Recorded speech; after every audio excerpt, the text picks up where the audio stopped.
Hi there, and welcome back to the Geneva Blues studio. Been a while since I've done a little video. I've been pretty busy with other stuff, basically. But I thought I'd do another quick one to trying to finish off these letters I've been going through for pronunciation of Swiss watch companies. Almost to the end. Bear with me. I'm going to do the U's today, and there's not many of them, so hopefully it won't take long. We've got Ulysse Nardin. Ulysse Nardin. It's probably one of the brands that I see mispronounced or I hear mispronounced the most. Um, Ulysse Nardin is an 1846 brand from the Locle. It was founded in 1846. It's now owned by the Kering Group, who also own GP. Well, they own a whole bunch of luxury groups. Boucheron, Yves Saint Laurent, Gucci is owned by Kering. And for watches, it's just GP or Girard-Perregaux, Jean Richard, which is owned by Girard-Perregaux as well, and Ulysse Nardin, basically. It's mostly known for watches like the Freak, which was something invented by Ludwig Oechlin when Rolf Schneider was at the head of UN. He did a lot for the company. Rolf Schneider from 83ish, mid 80s. Yeah, that's UN. Ulysse Nardin. You don't see the N at the end. Then we've got Universal Genève. It's kind of a brand you don't see much these days. It's mostly marketed in Asia. It's huge in Asia still, but you don't see it really anywhere else. It's sort of come and gone a bit. It's been sort of almost died out, then resurrected, and it was bought. It was launched in 1894, so it's an old company. In the 60s and 70s, I think Bulova bought it. Bulova was connected to it somehow, and it's been a Hong Kong ownership since for a long time. Basically, they're pretty big still in some areas in Asia, China, and in Asia, the rest of Asia. Then I've got Union Glashütte, and I don't know how to say that because it's a German name. And that's it for the U's, basically. There's Union watches from 1893. That's not Glashütte, I don't think. Anyway, that's the U's. I'll leave it there. I'll do a wrist check. This is a little a kind of a fun watch that I just found in my drawers again recently. I mentioned this on the podcast. If you haven't listened to the podcast, go and listen to the Rob and the Regulator show on Fifth Wrist Radio. You'll find it on Spotify or wherever. But this is a Mondaine watch, which was it's a little Swiss Railways watch. It's got at the top there you'll see the Swiss Railway logo and the letters, the logo of the basically the logo of the Swiss Railways company is the letters or the abbreviation in three different languages, in German, French, and Italian. The three main languages spoken in Switzerland. I say main languages because there's another language which is up in the hills, and it's a very, very small part that speaks Romanche, and it's not used in anything really officially, except in the few little towns in the mountains where it's spoken still. But so there's really four languages plus English, kind of five languages for Switzerland. It's a funny place like that. But this was the Swiss Railways watch. Well, it's based on a clock that was on all of it is on all of the train station platforms in Switzerland. It's exactly the same as this. You'll see if you've traveled in Switzerland, you'll be familiar with it, except it doesn't have anything on the dial here. It's just a white dial, basically, without those logos. On this one, it says automatic, Mondaine automatic, and then it has the SBB CFF FFS, which means Swiss Railways in German. It's Schweizerische Bundesbahnen. Then French CFF, what we're familiar with around Geneva, it's Chemin de Fer Fédéraux. And then in Italian, it's Ferrovie Federali Svizzere. It's coolest in Italian, basically. But we just call it CFF, Chemin de Fer Fédéral. It has the back of this watch has a mineral back, has an electro movement or basic electro movement. It's not that's automatic, but that rotor's not moving because it's jammed there. Basically, you'll see the screws here. Some of the screws that are dark looking, and the screw in the middle, sort of violet looking screw color. Um, that wasn't like that when I bought it.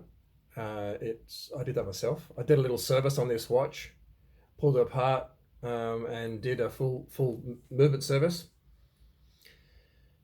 And when I was at AP, and for some reason when I put it back together, the clearances weren't right, and I don't know why. I actually did a few little decorations of I've tried a bit of polish on one of the bridges. I put blued screws. I blued those screws myself. They were just normal stainless steel screws. And I got varying shades of violet and dark blue, royal blue. I was sort of experimenting. Um, and that rotor, I've got to get it fixed so that that rotor will move. Basically, but I can't. It's a brass body watch, chrome plated or brass basically, and that looks really cool. Um, because it's made out of all recycled materials. Mondaine have decided to be very ecologically focused.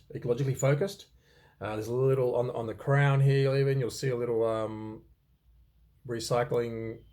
If I can just focus on it somehow, got a little recycling sign, basically. And the whole watch is just in brass, plated brass. So at the back here and around the lugs, etc. There's bits of it's come off a bit. Some parts of the bezel as well. You see pretty rough patches where the plating is chipped off. Because I had this watch for, I reckon I bought it in about 1998, last century. So it's 22 years old, and it's 36 mil. It kind of looks pretty small. No, sorry, 33 mil. It's quite small, obviously, for my wrist. But back then it didn't seem that small. So it just goes to show how much mode changed a bit, the fashion. When this came out in the 80s, and it was available in 30 mil, 33 mil, and 36 mil.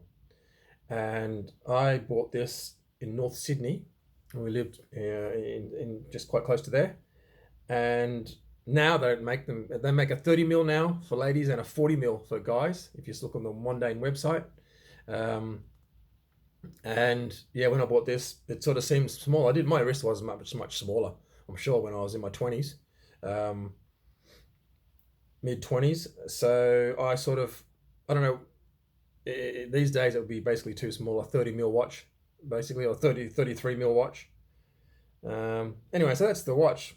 It's obviously it's a bit sentimental value because of the Swiss railways. I lived in Switzerland for so many years. I used the Swiss railways a lot. They're a lot more efficient than Australian railways. Not knocking Australian railways, they've got a bit more distance to cover usually, but the Swiss railways are amazing. They they're always on time. There's so many trains a day between any main centres. Going to Geneva, for example, or Zurich, Lausanne. Um, they won all sorts of awards for the intensity of use by the public, the the quality of the service, which is always pretty good, and the cleanliness and everything, and and the safety. They have very few accidents for the amount of people moved on the thing, on the network. It's a company which was started in 1902. I'm talking about Swiss Railways now, not Mondaine. But it's kind of interesting. I thought I used to use them obviously every day. Um, they're a company which has a revenue of 9 billion Swiss francs a year, which is well over 10 billion Aussie, or 12 billion Aussie. They they have a bit of income there as well, but it's much less important. It's basically a subsidized, it's a government owned company. They have assets of 44 billion Swiss francs, because all of the Swiss railways and all of their shunting yards and their offices and everything belong to them, which is kind of belongs to the government as well. 33,000 people roughly they employ, a bit more now. It would be, that was a few years back. So it's a really well-oiled machine, the Swiss Railways network. This clock was watched, or this original clock, which you see on the railway station platforms, every single platform at every station in Switzerland, It was originally invented in 1944 by an engineer who worked for the company, and that was really just for Zurich. It was in Zurich station. It's a big station, and there was a bunch of these clocks, and that's when you had the system of it would do a full circuit in 58 and a half seconds instead of a minute. And then the red second hand would stop at 12 o'clock position for a second and a half, and they'd all catch up. It was a regulator basically for all of the clocks in the railway station, and then it'd start off again. And that was just for the Zurich station. Now they're all over the place still. In Zurich station, there's a massive 4 meter diameter one at a big meeting place in the center of in the big hall, the main hall of Zurich railway station. So yeah, it's just kind of a bit of a souvenir basically. I got a bit of a soft spot for it. It was won heaps of design awards as well because it's very pure, simple. It kind of reminds me of the MIH watch, which was invented or worked on by Ludwig Oechslin, which I mentioned before, when he was the director of the Museum International d'Horlogerie, MIH. Very Puritan basic dial. That's what this was invented for. So you can see it from a long way away. The train drivers see it when they're coming into the stations on the platforms. You can see it from miles away, but a big one. You can see it from everywhere. And so that's a little keeper that I got as a souvenir after I'd been to Switzerland a few times. I was married to a Swiss girl, come back, lived in Sydney for a while, and I thought I'll grab that for a little souvenir. You can't get this model anymore. It's the basic one, the original one basically. You can still get a bunch of Mondaine watches online. Have a look if you've been to Switzerland. It's a good way to get a souvenir, carry a bit of Switzerland around with you basically. That's my theory anyway. I don't think I want to say anything else. I've got 2 more letters, the V's and the Z's, really, but better keep them for next time. If you haven't listened to the podcast, go and have a listen where I'm talking and waffling away about watches with Alex, my co-host, otherwise known as the Watch Regulator on Instagram, _watch_regulator. And we've got a few cool guests coming up. We've had some cool ones already. Sometimes we just get on ourselves and go on for an hour, go and have a listen, and yeah, cool. I'll catch up with you next time. I decide to do a YouTube thing. Cheers.